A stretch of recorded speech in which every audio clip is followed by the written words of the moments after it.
కుమ్మి కుమ్మి విన్నావయ్యా కోయిల వచ్చింది, వస్తూ వస్తూ పేపర్ పట్టుకొని పద్ధతి కూర్చుంది.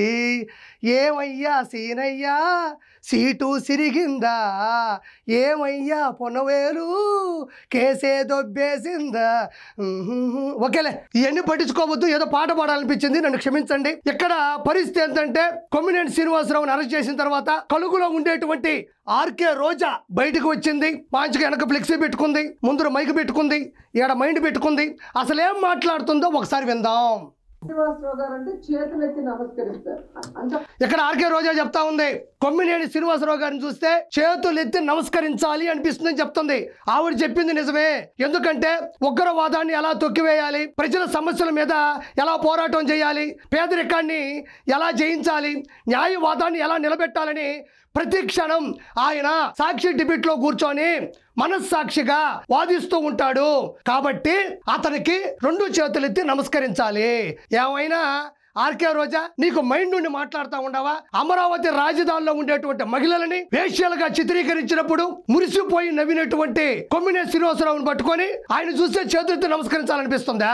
ఒక వ్యక్తి ఏదో ఒక సర్వేను అడ్డు పెట్టుకొని అమరావతి మహిళల మీద రుద్దుతూ అమరావతి రాజధాని చుట్టుపక్కల ఉన్నందరూ వేశ్యలని చెప్పినప్పుడు ఊగొడుతూ ఊగిపోయినటువంటి కొమ్మినేని శ్రీనివాసరావుని చూస్తే నీకు చేతులెత్తి నమస్కరించాలనిపిస్తుందా?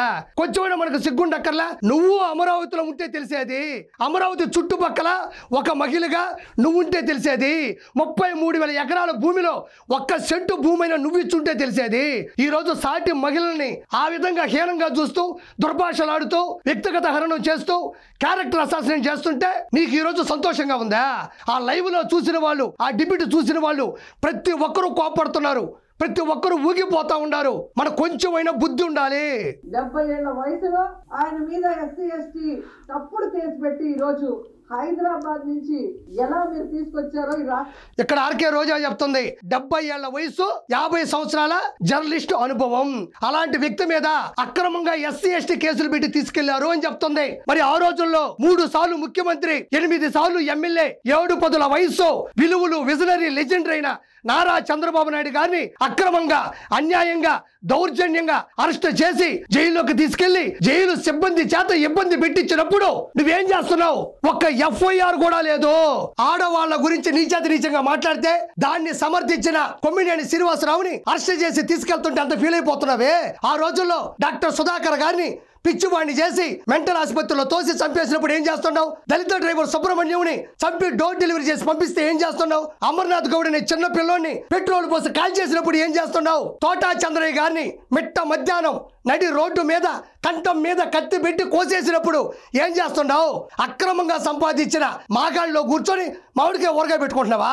ఈ రోజు లైవ్ డిబేట్ లో ఆడవాళ్ళని కించపరుస్తూ మాట్లాడితే సాక్ష్యాలతో సహా సాక్షి ద్వారా తెలిస్తే ఎస్సీ ఎస్టీ కేసు ద్వారా అతను అరెస్ట్ చేసి లోపల తీసుకెళ్తే నీకంత బాధగా ఉందా?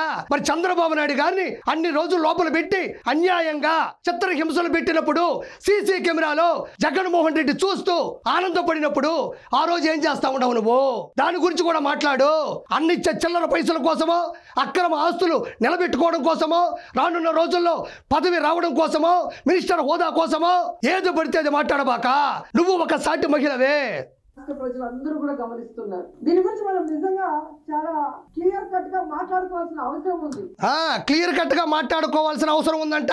మాట్లాడాలన్నప్పుడు నీకు దమ్ముంటే జనాల్లోకి రా, డిబేట్ లోకి రా, ప్రెస్ మీట్ పెట్టు, ఒక 50 ఛానల్స్ పెట్టు, పేపర్ లేకుండా మాట్లాడు. అన్నిచ్చిన పేపర్ లేకుండా మాట్లాడే దమ్ము నీకుందా? జనాల్లోకి రా. కొమ్మినేని శ్రీనివాసరావు గారు ఏ తప్పు చేయలేదు, అనవసరంగా ఎస్సీ ఎస్టీ కేసులు పెట్టారని వాదించు. ఇంట్లో కూర్చొని వెనక తండ్రి కొడుకులు ఫ్లెక్సీ పెట్టుకొని ముందర మైక్ పెట్టుకొని మాట్లాడటం కాదు, ఎంతైనా మాట్లాడుకోవాల్సిన అవసరం ఉందంట. ఇంట్లో కూర్చొని నేను కూడా మాట్లాడతా, రా బయటికి ఈదులోకి. ఆంధ్రప్రదేశ్ లో ఈ రోజు ఎవ్రీ మార్నింగ్ అన్ని పేపర్లో ఉన్న హెడ్లైన్స్ ని డిస్కస్ చేసే క్రమంలో అమరావతిలో ఏ విధంగా రైతుల దగ్గర ఇప్పటికే 50,000 ఎకరాలు లాక్కొని వాళ్ళకి ఇంతవరకు ఏం చేయకుండా ఇంకా 50,000 ఎకరాలు దోచుకొని వాళ్ళు రియల్ ఎస్టేట్ చేసుకోవాలన్న క్రమంలో ముందుకు వెళ్తుంటే కొమ్మినేని శ్రీనివాసరావు గురించి మళ్ళీ చెప్పింది. ఆయన ఒక గొప్ప వేదాంతి, ఈ ఒక గొప్ప సిద్ధాంతి. ఈవిడ చెప్తుంది అమరావతి రాజధాని కోసం 33,000 ఎకరాలు మొదట్లో తీసుకుని తర్వాత 17,000 ఎకరాలు ఓవరాల్ గా తీసుకుని 33,000 ఎకరాలు. మరి ఈవిడ అన్నదమ్ములు ఈవిడకు ఉన్నటువంటి 17,000 ఎకరాలు ఏమన్నా కలిపిందేమో నాకు తెలియదు. అమరావతి ప్రజలు 50,000 ఎకరాలు సమీకరించిస్తే రియల్ ఎస్టేట్ చేస్తున్నారు అని చెప్తుంది. ఏ మహిళా రైతైనా, ఏ అమరావతి రైతైనా, అమరావతి దరిదాపుల్లో ఉన్న ఏ ప్రజలైనా బయటకు వచ్చి చంద్రబాబు నాయుడు గారు మమ్మల్ని చీట్ చేశాడు, రియల్ ఎస్టేట్ చేశాడు, లేకపోతే ఇంకో కంపెనీలకి మరి ఉదారతాభావంతో రాసి ఇచ్చాడని ఏ ఒక్కరైనా బయటకు వచ్చినట్టు ఒక వీడియోగా నువ్వు చేస్తే, న్యూట్రల్ గా ఉన్న ఏ ఒక్కరైనా మీ వైఎస్ఆర్సీపీ కార్యకర్తలు కాదు వచ్చి మాట్లాడిన ఒక్క వీడియోగా నువ్వు డిస్ప్లే చేస్తే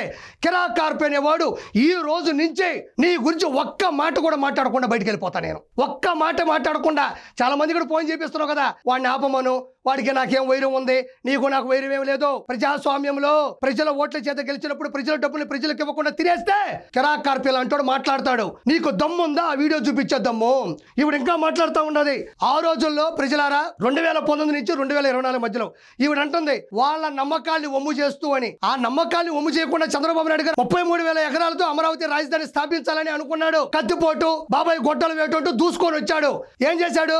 అమరావతి రాజధాని కాదు 3 రాజధానులని 3 ముక్కలాట ఆడాడు. దాంతో ఎన్నో జ్ఞాపకాలతో వారసత్వంకి వచ్చిన పొలాల్ని సమీకరించినటువంటి రైతులు కడుపు మండిపోయి ఉవ్వెత్తున నిరసనలు చేశారు. 1631 రోజులు జరిగిన అమరావతి నిరసనలో 230 మంది చనిపోయారు. 3,000 మందికి పైగా అమాయకుల మీద అక్రమంగా కేసులు నమోదయ్యాయి. ఆడవాళ్ళని బూతులు తిట్టించాడు, బూటుకాలతో దండించాడు, పెయిడ్ ఆర్టిస్టులు అన్నాడు, కన్నీటి పరివంతం చేశాడు, వాళ్ళని రకరకాలుగా ఇబ్బంది పెట్టాడు. ఆ రోజు నువ్వేం చేస్తా ఉండవు? మరి ఆ రోజు అమరావతి రాజధాని చివరిగా వదిలినప్పుడు మిగతా రాజధాని మీ అన్న ఎందుకు పూర్తి చేయలేదు?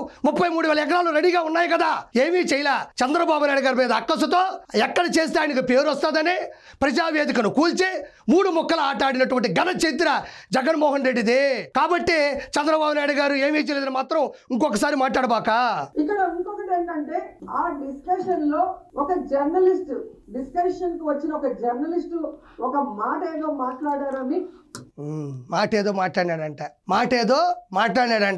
అది మామూలు మాట, అది చిన్న చితకా మాట. దేవతల రాజధానిని వేసల రాజధానిగా, అమరావతి రాజధాని చుట్టూ వేసులు ఉన్నారనేది ఈవిడికి చాలా చిన్న మాట అనుకుంటా. అది చాలా చిన్న మాట. ఒక మహిళగా ఉండి వేరే మహిళల్ని కించపరుస్తూ మాట్లాడితే, అది లైవ్ డిబేట్ లో సాక్షి ద్వారా కనబడితే, సొంత ఛానల్లో జర్నలిస్ట్ ముసుగులో 2 మాట్లాడితే, దాన్ని సాక్షి యాజమాన్యరాలు భారతిరెడ్డి గారు దాన్ని టెలికాస్ట్ చేస్తే అది అక్రమంగా కేసులు పెట్టారంటుంది, అది తప్పు లేదంటుంది.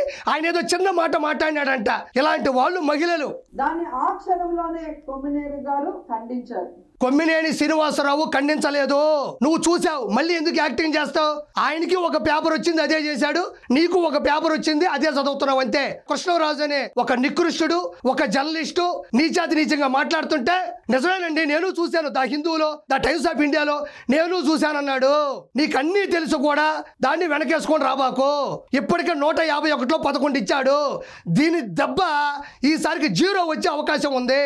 తెలిసి ఆయన డిస్కషన్స్ లో ఎప్పుడూ కూడా ఎవరు కూడా తప్పుగా మాట్లాడితే ఒప్పుకోరు. అమ్మా, ఆయన తప్పు మాట్లాడితే ఒప్పుకోడు. సూర్యవంశంలో పెద్ద వెంకటేష్ గారు, జయం మనదేరాలో పెద్ద వెంకటేష్ గారు, పెద్దన్నయ్యలో బాలకృష్ణ గారు, ఆయన తప్పు చేస్తే అసలు ఒప్పుకోడు. ఓకే ఆర్కే రోజా, ఇంకొకసారి ఇలాంటి అనుచిత వ్యాఖ్యలు చేయొద్దు. నువ్వు ఒక ఆడపడుచువే, నువ్వు ఒక మహిళవే, సాక్ష్యాలతో కూడినటువంటి వాగ్వివాదం జరుగుతుంది కాబట్టి కూర్చో.